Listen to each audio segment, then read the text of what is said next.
I don't think I was watching YouTube, and they didn't have social media 20 years ago, really.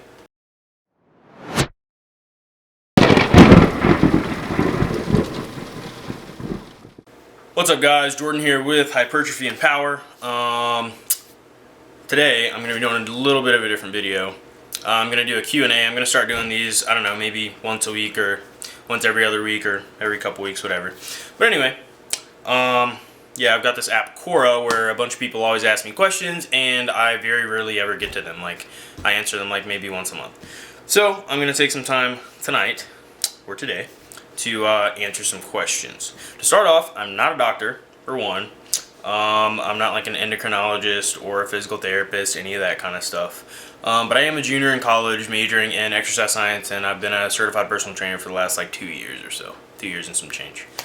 And I've been working out for a while. So, first question. Ryan Wood asks, for every set of bench presses I do, how many sets of barbell rows should I do considering the back muscles are larger? Well, every back muscle is not larger. And it depends on what you want to do. It's not necessarily straight on where it's like you do this many sets, this many reps, or this much volume and you grow. It depends on what you want to grow. If you are a guy and you have like a really great back, you probably don't need to work back as much as you need to work chest if chest is a lagging body part. So, depending on what you want to do, whether it's powerlifting, bodybuilding, whatever. I'm doing like bodybuilding. I'm getting into that, so I kind of want everything to be, symmetrical. So, I do, let's see, usually on bench press, I do like 3 sets on bench press, and rows, I usually do like 3 or 4 sets. It just depends on how I'm feeling and what weight I'm using, so that's kind of complicated, but I would do as many reps and sets on bench press that you do for, barbell rows. Next question. Okay, so Michael Rose and Patrick Wachowski both ask, can I get jacked doing 200 push-ups every day? Okay, so a lot of people out here, you'll see it on YouTube, you'll see it on ads and on Instagram and stuff, and people are like, oh, I did 100 push-ups a day or 200 push-ups a day and I got jacked. They're lying to you. I promise. You're not going to get jacked doing 200 push-ups a day. Unless you got like some serious weight on your back or you weigh like 400 pounds. Not going to happen. I know that because I've done that. I've done for an entire month, for 30 days. I've done 500 push-ups a day. Then I waited 3 months and I did 1,000 push-ups a day. You can say I'm lying, but I promise you I did it. I did it when I was enlisted in the Navy and when I enlisted first in the Army. So, I didn't get jacked. I got pretty, shredded and like, yeah, I mean, maybe I got a little stronger or whatever. I got better at push-ups, but that's pretty much it. Like, my body didn't change, like, drastically, It changed more when I was doing, like, 185 pounds bench press for, like, 12 reps. So, it is what it is. Next question.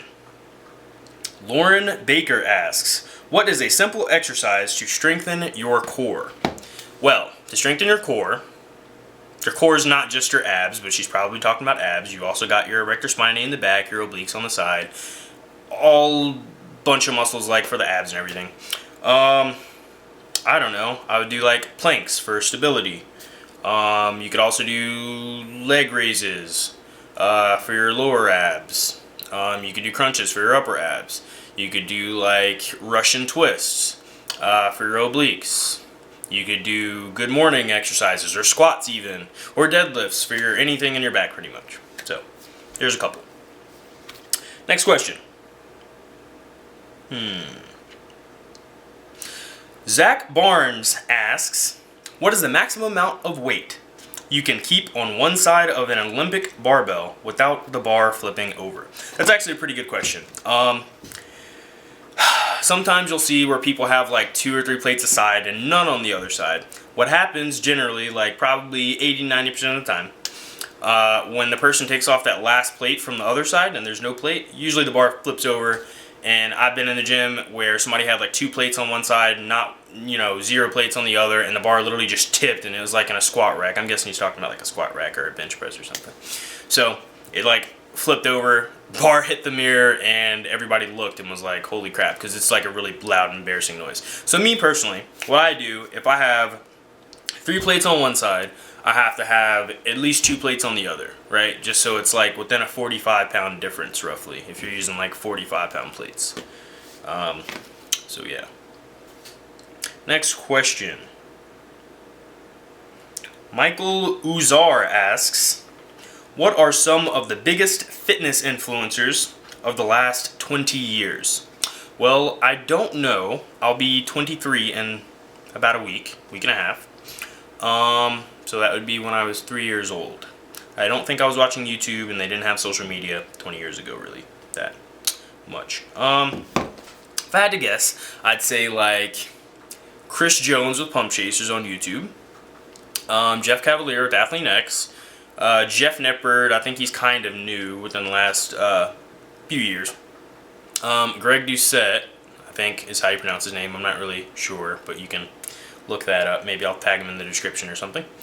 Then of course you've got like the Gymshark gang, who like they've all become super popular recently. So you've got like David Lade, Dylan McKenna, Cornelius Masterson, with Alpha Elite, obviously Christian Guzman, he's the owner of Alpha Elite, Brandon Harding, Russell Orhe, he's like a USPL or whatever, powerlifter. He like holds like a couple world records. So those people, I guess that's a few. Next question. Erica Charles asks, what is conditioning when it comes to growing muscles? So generally, when you're thinking of conditioning, it's talking about having dense muscle, right? And like on a bodybuilding stage, per se, if you come in like stripped, so like shredded and ripped at the same time, which those are pretty similar, I guess. But yeah, so you're coming in super dry, not holding any water, pumped up, you've got your veins showing, crisp lines, crisp abs, crisp striations and stuff on your chest, cross striations on like every muscle imaginable.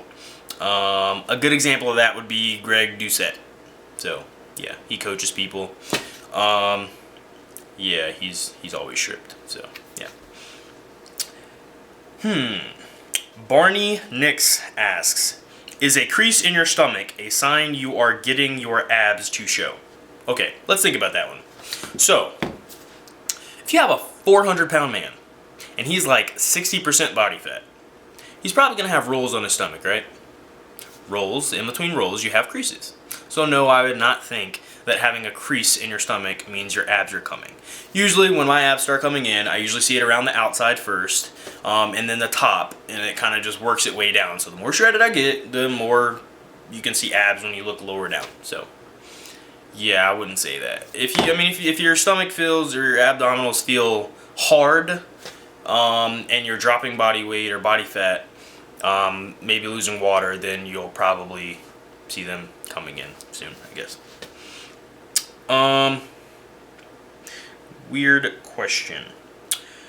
Michael Wright asks, what are some exercises I can do at home to improve my Brazilian Jiu-jitsu level? I don't know how to answer that. I'm not a black belt in Brazilian Jiu-jitsu. I've never studied Brazilian Jiu-jitsu. I'm a black belt in Chinese Shotokan Karate, Taekwondo, Okinawan Kempo, and I'm a green belt in cat-style Jiu-jitsu, which is completely different than Brazilian Jiu-jitsu. I don't know. I would say like grapple with someone, do some body weight stuff, run, cardio obviously, push-ups and sit-ups, I guess, pull-ups. Pull-ups would probably help because you pull a lot, so yeah.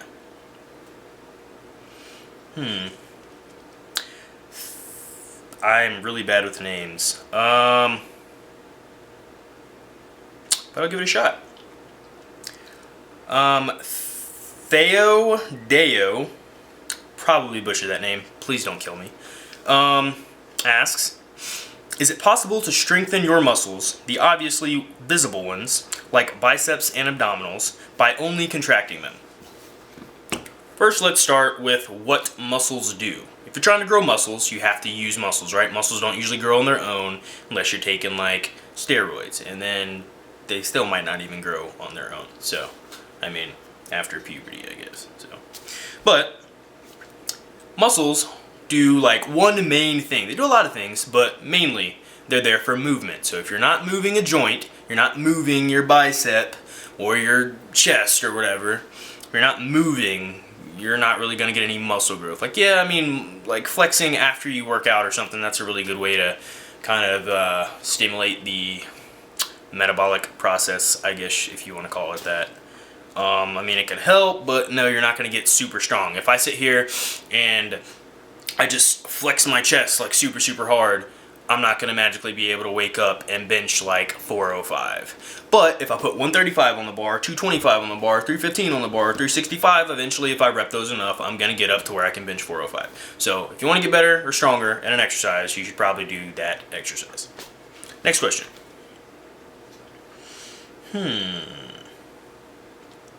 Jason Lynn asks, will eating excessive amounts of protein make me gain muscle? I'm 16.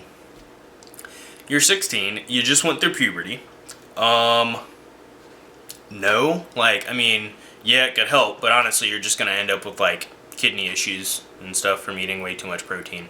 Or you're just going to crap it all out, so it's up to you. But I would not say that. Remember, I'm not a doctor, but, no, bro, if you want to, like, get gains and, like, gain size and stuff, you need to work out. You need to lift heavy compounds, bench press, squat, rows, deadlift, power cleans if you want to, I don't know. I guess lunges kind of, like, I don't know, anything that's like heavy compound, you know, uses multiple joints to move the weight. That's what's going to get you bigger and better at whatever you're trying to do. So, there's that.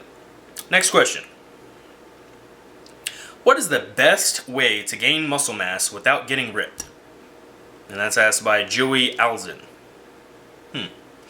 Well, do you gain muscle mass and get ripped at the same time? Is that how that works? Because you're gaining muscle mass, you get ripped. No. World's strongest men, guys, aren't vascular at all. Eddie Hall has like a six-pack kind of, but it still looks kind of fat, you know. But you can tell like obviously he's like the world's strongest like deadlifter ever in existence since like the beginning of time, the land before time or whatever.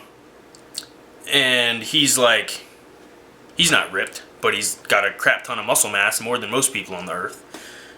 So, I mean, I would say just gain muscle mass and eat more food. Like, you get ripped if you cut your water, cut your carbs and your calories down, and do cardio, you get ripped because your body's burning fat. So, I don't know, stay catabolic, I don't know. Nick Lawson asks, can you build muscle at the gym without tracking your diet?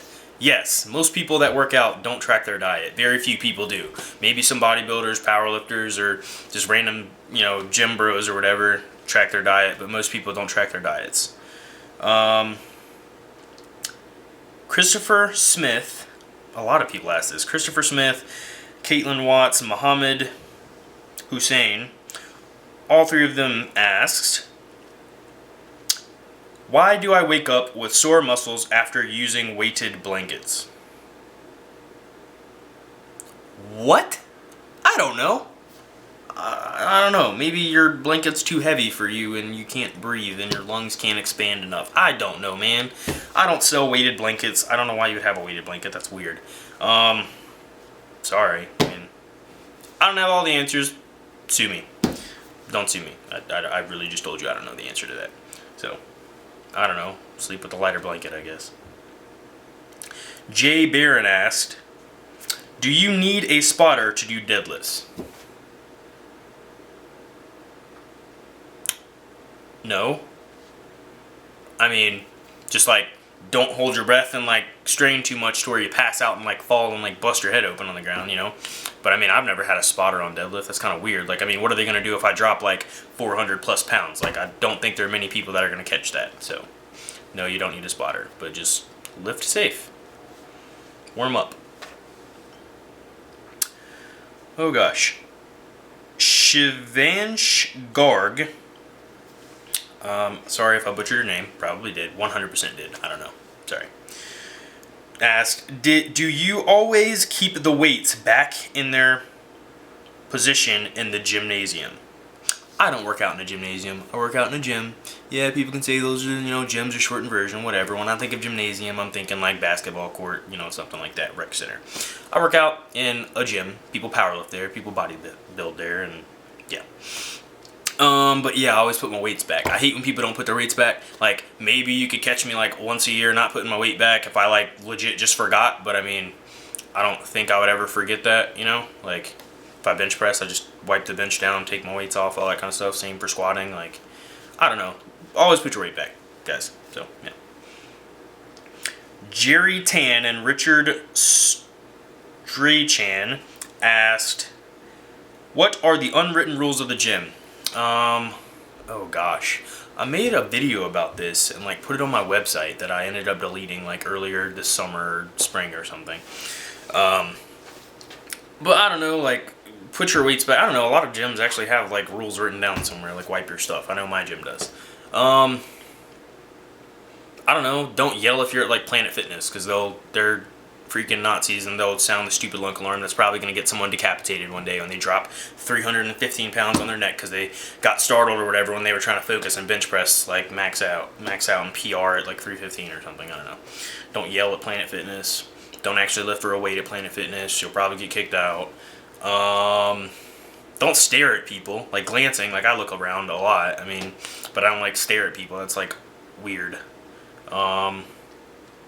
Don't take your shirt off and pose in front of mirrors for guys or girls, I guess. But yeah, just don't do that. It's weird.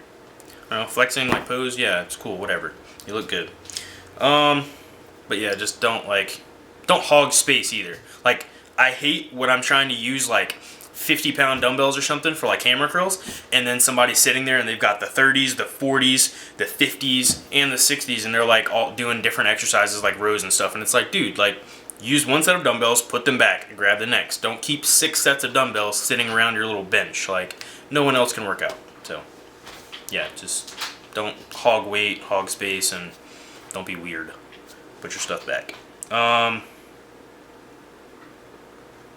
Michael Uzar asked, can you show me a picture of your gym?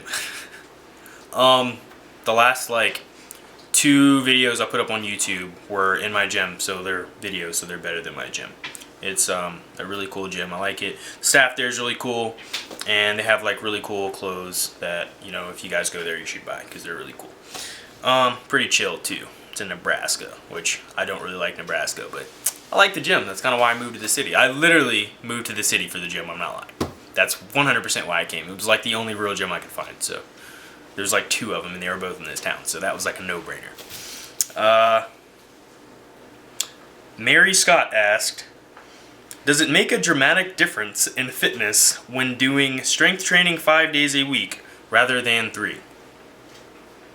That depends. I work out on a 6-day split, so I do chest and back on both Monday and Thursday. I do arms and shoulders on Tuesdays and Fridays, and then I do legs on Wednesdays and Saturdays. And then Sundays are rest day, and I do cardio whenever I feel like doing cardio, and I do abs whenever I feel like doing abs. But I'm not really strength training. I'm doing more bodybuilding. I want to look good. I want good proportions and stuff, But no, I don't really think it makes a difference. 5 days, 3 days. Obviously, you're not going to be able to do as much 5 days a week that you can 3 days a week because you get more rest, more time to prepare and recoup and everything. So, not a huge difference, but I don't know. Train harder if you're only working out 3 days a week.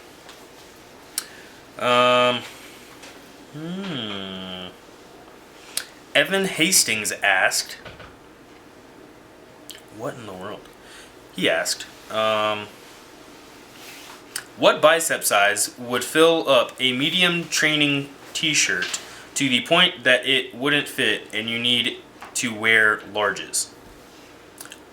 I don't know.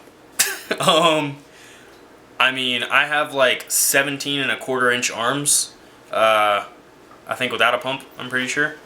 And I don't know, I'm pretty sure, I could wear a medium, it'd be tight on my arm, I guess, but depends on how the shirt's cut. If you get some stuff from Gymshark, you're gonna have to get a super double, quadruple, extra large, because their shirts are always super tight on the arms. I actually have a medium shirt from them, and the sleeve stops at my shoulder, so yeah, don't get mediums if you have like above probably 15-inch arms or something. I don't know. Yeah. Okay. Next question. From George Wilkin. What would Ronnie Coleman look like if he never took steroids? Ronnie Coleman, if he never took steroids, but he still did everything the same, would still look better. He would still be an IFBB pro, right?